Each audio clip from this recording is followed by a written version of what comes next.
Let's get to the next topic. And, Jay, this was one that we wanted to talk to you about. You weren't here when we kind of touched on it earlier in the week or last week. But all reports out of Carolina right now say Baker Mayfield is doing his thing. And he was 4 for 4 in red zone drills with 4 touchdowns yesterday. Let's clap it up for some practice stats. Let's clap it up for practice stats. Was it the fourth quarter? Was any of that in a fictitious fourth quarter? There was a lot of 4s in the tweets, Jay. I'm not positive it was the fourth quarter drills per se. But it does seem like he's taking a commanding lead in Carolina for that starting job, which sets up a Week 1 matchup, which Mike Polk will be at in Charlotte. You bet. Between on most the likely ground, Jacoby Brissett and Baker Mayfield. So big Jay, showdown. As the resident Baker bro on the set here, do you have any seller's remorse now knowing what you know about Watson in this situation? Look, I'm pretty much on record as saying I wouldn't have done this in the first place. It doesn't mean that I think Baker Mayfield is better than Deshaun Watson. I don't mean that. I've never said that. What I've said all along was, to be consistent, I felt like the team was positioned well enough that based on his entire body of work, which included 2020 and a trip to the playoffs, and not just judging him off 2021 when he was clearly wounded, I felt like if everything broke their way, they could still get to where they wanted to go with this guy. Am I surprised that he's tearing up practice? No. He's a 4-year starter in the NFL. He should tear up practice. What will surprise me is if once we get to the regular season and we get into serious crunch time, if he all of a sudden becomes this unbelievable playmaker in situations where the Panthers need him to come through for them to win games. He wasn't that guy in Cleveland. I can't argue that he was that guy. So I'm not surprised by any of this. I've talked to a couple of media members that are there and they've been to camp. In fact, next week we're going to have the play-by-play voice for the Carolina Panthers on, Jim Zoki. He's a former friend of mine from college. Look, they say what we were saying about Baker in 2021 camp. Jason, you remember, right? 2020 camp. We were saying this guy, everybody thought the quarterback quandary was solved before the injury. Everybody thought the quarterback situation was finally over. Even those that wanted Baker gone, they were quietly sitting in the shadows waiting for him to throw that fourth quarter pick so they could jump out and say, see, there he is. I don't know about always that. Shows up. I disagree because I wanted Deshaun even before all this crap. I wanted him when the trade first came out. Even before the injury. So yes. after 2020, when Baker almost got the win at Kansas City, you still were saying, let's trade in Baker for There's Deshaun. footage of me on 92.3 saying, go get Deshaun. You've got that saved somewhere, don't you? Well, no, I'm just saying. Wow. Because we had a conversation on 92, and believe me, like, they wanted to strangle me. And I'm like, listen, Deshaun's better. Like, he's not, like, Baker. I kind of compared it to the Warriors and their big, long title run of, hey, man, you need a guy. Baker is not that guy. You need that guy. Deshaun is that guy that can help you take down I give you a lot City. of credit. If you were saying that after 2020, you were the lone voice in a one-person choir. Because Baker blocked Zach Jackson for writing it because Zach wrote it on our site that they should explore Deshaun. And Baker very classy, classy. And Baker blocked him for writing that story. No negativity in my life, so bro. There were some of us who were saying it before all of these allegations and before things got really messy. As soon as I heard Deshaun was available and he requested a trade, I'm like, go get that guy. That's a top 5 quarterback in the NFL. He's better than what you have. These are different even questions, with all the baggage that he was carrying. Well, then I had to sit back and go, okay, wait a minute. And that's why to this day it would be hypocritical of me to come out and condemn the Browns for this trade.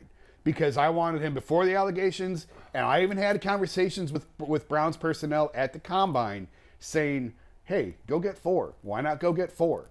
And what came back to me was, we have to wait for the grand jury to come back because if he's indicted, he's going on the exempt list and he's out for the year, which goes back to the big heated fight we had with Bull. There's no way they make this trade as it was constructed if they believed he was out for the year, because they were waiting to see if he was going to go on the exempt list, My point in all of this has been the league should have just put him on the exempt list. If this is what they wanted, if they wanted a year, if they wanted indefinite, just put him on the exempt list and let the teams know the rules of engagement before the trade even went down. Yeah, so that somebody like probably Jimmy Haslam doesn't have the opportunity to pull the trigger and be like, let's get him without having all the information, which some owners are. And in fairness, there was a lot more than just Jimmy that wanted to go get him. Of course, but he was the one who was willing to pay the most and the most guaranteed. To pay the most. To get it done. Yep. That's true. And I think the other question, though, isn't here necessarily, would you have done this Deshaun Watson trade again, and what with Baker looking good down there? The question is, should we have gotten rid of Baker given the uncertainty of our quarterback situation and our quarterback room right now, knowing that he might be looking it along? And now you've got him down there making some noise. And, I mean, it's obviously easy to do that in preseason or in practices and whatnot.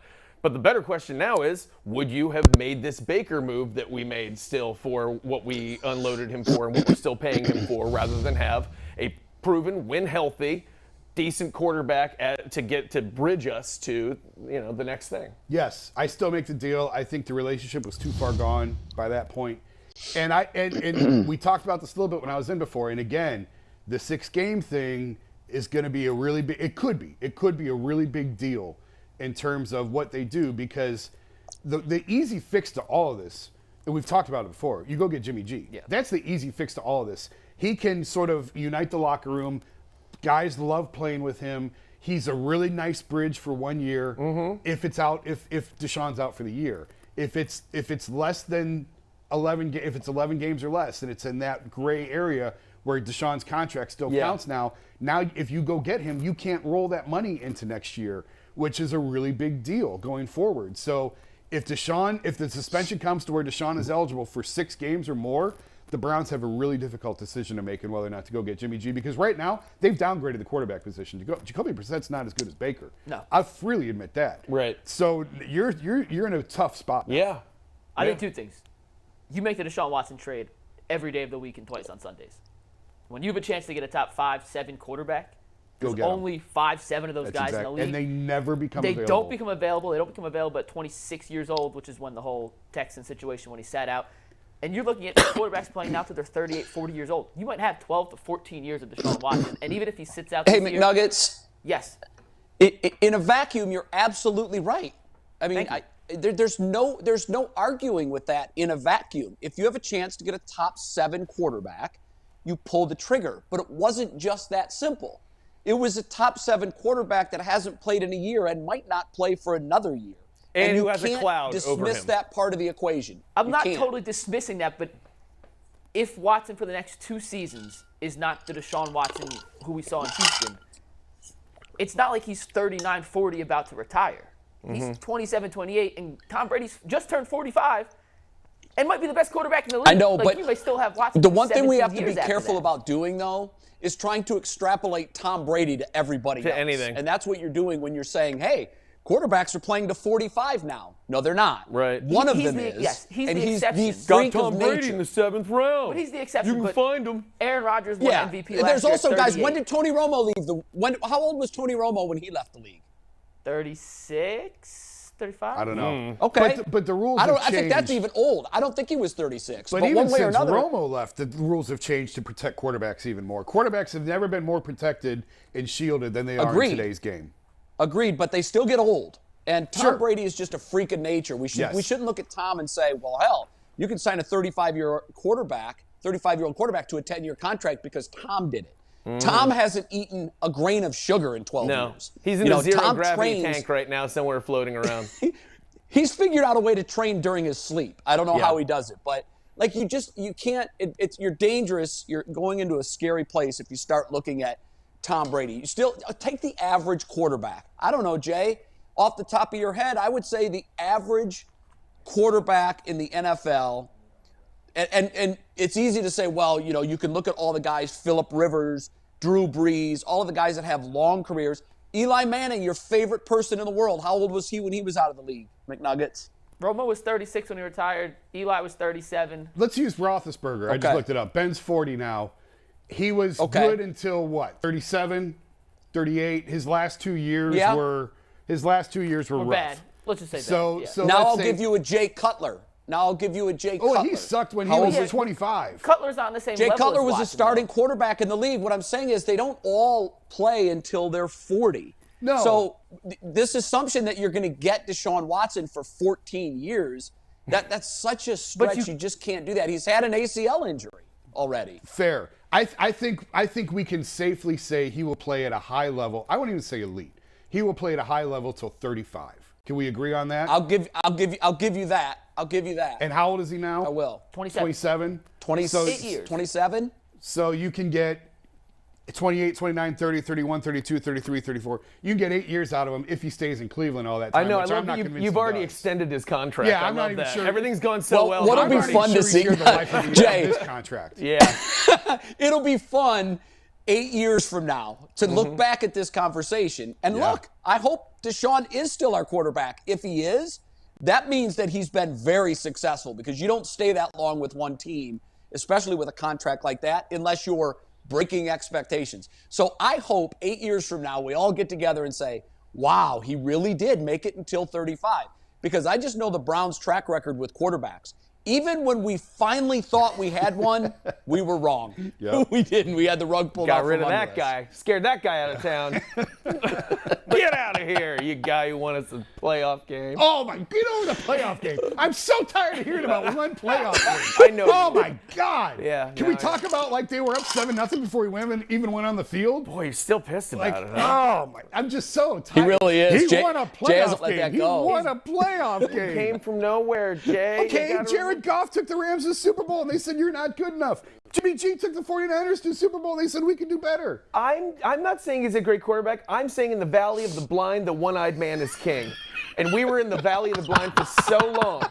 And then finally this kid comes around. He's got, he's got some pizzazz. So, but that's why we're excited. Is it not? You know this fan base. Is that not I'm aware. understandable to you? Drive me crazy every day. I get it. I think Polk's actually right, though. And my point kind of got off topic saying I would still trade for Watson. Right. I think in a hypothetical world where the Browns championship, not hypothetical, the realistic world, the Browns championship window is 2-3 years with the way their current roster is structured and salaries. It's last year. You buy this that, year, Jay? And next year. Yeah, probably. As currently constructed, Now, it could be extended when they rework contracts and re-sign. As currently constructed, probably 3 years. We got Njoku locked down for a while. We should be fine. Baker gives you a better chance to win than Brissett. And if there was any way to mend that relationship, I am so not sold on Brissett keeping this team afloat. Yeah. And maybe I know I'm not the only one that thinks that way, but I'm so off the Brissett can keep this bandwagon afloat train that I would have tried to find a way Yes, to make and anything with again, Baker work. I know we've been through it before, and I know this argument makes everyone mad, but I don't care if he's unhappy. He plays great when he's unhappy. I don't care if he's playing out there like he has something to prove, and he's like, screw you guys, this is my last year, get me out of here. You got somebody better waiting for me. Have him go out and play pissed off. I would love that. Okay, That's, but for what it's worth, Jadeveon Clowney's not here if Baker Mayfield's here. True. Okay. He's not back. True. Myles Garrett's not happy if Baker Mayfield's here. True. Now, he's under contract and he's going to play well. Was it that bad between them? They hated him? I'm just throwing out big-name guys that were ready to move Yeah, on I from hadn't the heard that quarterback. before. Did you know, though, that they specifically didn't like him? Because I'd like to know that going into this Carolina game I'm about to Myles watch. and Baker, or just in Or general? Jadeveon, who any of them. There was David didn't follow Watson. nobody. Let's put it this way: teams will always try and downplay the bad and play up the good. Right. That's what they do. No one pushed back on how damaged the relationship was last year with Baker. Nobody pushed back on that. The response was, "Well, winning will cure it." Yep. Let's change out some of the faces that really were not happy, which they did. Odell, Jarvis, those guys are gone, and let's win some games, and a lot of that will go away. But no one disputed the fact that the locker room was damaged last year when Baker was here. And there have been guys that have come out and said the vibe in camp is significantly better now. Yeah, than but it was. I don't And even that's- pay any attention to that. And that's just hearsay, but some of those comments you do have to take with a little bit of truth and reality because you don't just say that to say that. Right. You say that if there is some tangible evidence Right. that maybe it's a little closer, and who knows if it's Watson. I don't Tomorrow we'll know, talk about- Mike. Jay, you know that guys will gloss over any warts that are inside the line. They don't bring that stuff to the public. And you can go back, Jay. Have you ever covered a team when you ask the team, hey, how's the chemistry? How's the camaraderie? Have you ever covered a team? Because I've been doing this for 30 years, and I've covered a lot of NFL camps. I've never asked that question in an NFL camp, ever, and had a player say, no. It's really not that bad. trash. In fact, Everyone's mad. once practice is over, we all run to our rooms. Nobody eats dinner together. The chemistry kind of sucks. Here's a list of the guys that I don't like. They all say the same thing. And because I've been trapped in my home, I have the NFL Network on a loop, and they're doing all their camp visits. And it's so funny to me because I've never watched this volume of it before. But every single camp, the guys are saying exactly the same thing. Yep. So it's jock speak. I just don't put a whole lot into it. Yep. And then after the fact, guys might say, you know what, things weren't great with Baker. Yep. Well, they were asked how they were when he was around, and no one seemed to complain about it then. So you're never going to get the truth from these guys in the moment. Oh, the other thing about the vibe conversation is it's coming from 60 sports writers who are standing on the sidelines trying to find any storyline to write about. So if they see two guys laughing off to the side, they're just like, the vibe is electric here in Berea today. I've got posts, tags. One thing I will say, and I can't name the player. He's on the Browns roster now. He's still a current player. I asked him, we were having a conversation after the Deshaun trade, and I said, how well do you know Deshaun? And the response was basically like, know him in passing, know him a little bit, just say, hey, how are you, that sort of thing. Nothing great. And there was a pause, and he said, I knew him about as well as I knew Baker. Okay. So there you go. That was defender? Was it a defensive player? Can you tell us that, though? Was it a defensive player? I can't. I don't want to say on the air. It was Tyvis Powell. Because, the reason, Jason, the only reason I asked that is because, as you know, these guys are in their own rooms. They're in their own position rooms. Right. So it's not uncommon for an offensive player to say of a defensive player, I really don't know. He's on the other side. Yeah, but everybody should know the quarterback. Everybody should know the quarterback. Right. Quarterback's Yeah, different. but it's not always the case. That's not always the case. I remember asking some of the Patriots defensive players early in their great Super Bowl runs about Tom Brady. And the one thing that I remember that stood out to me was a lot of the guys go, he's a quiet guy. I mean, he's a leader, obviously, on the offense, but he's not a boisterous guy that everybody knows, everybody feels like they know. I don't think it's necessarily an indictment if a defensive player would say of somebody on the offense. The way he said it was meant as an indictment. You got the tone. Yeah. Maybe, but I just think it's very important to the context of this conversation if that person was an offensive player or a defensive player. Right. I just can't believe you're admitting right here that Myles Garrett said that and hated Baker Mayfield. put that in the lower third. No. Confirmed. Jason Lloyd. Not saying that. All right. Hey, Jay, we were scrolling through the internet yesterday, and we saw something that we needed your take on. So, Anthony